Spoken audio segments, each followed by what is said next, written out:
आखिरु मो लुह झरेई गाँठू रहिली दूरेई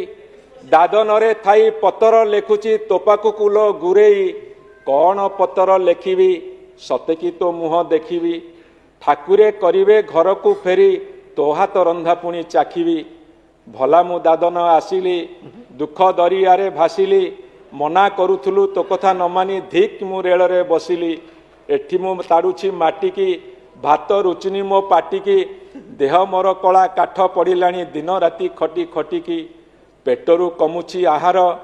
कह एठी किए कहार सरदार आम रकत पिउछि कहिले बसिब पहार दादन आसीबा पाई की कहूथुलु नाई नाई की करज करी मु दादन आसिली टंका एठू नेबा पाई की बापा अजा दिने सागर डेई जाइथिले परा रेंगुनु भुई रे हंगामा हेबारु आसीथिले खसी जीवन नेई रेंगुनु को पड़ी गला कबाट दादन को एबे फिटिची बाट जुआड़े देखिबु ओडिया कुलिलो पेट पाई करू अछंती नाट किए से बुझिबो आमरी दुख सभियत एटी उपर मुख आमे जते मळी मुंडिया मनीष आम जीवन रे नाइलो सुख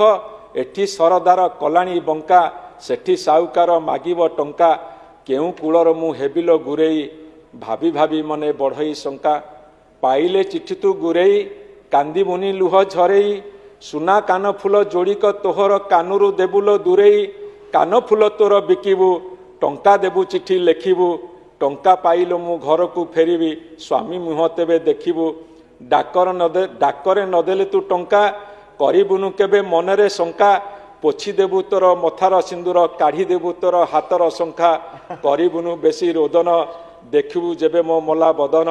सळ सळ टंका पठेइबू रहिली इति तो मदन ये होची ओडी।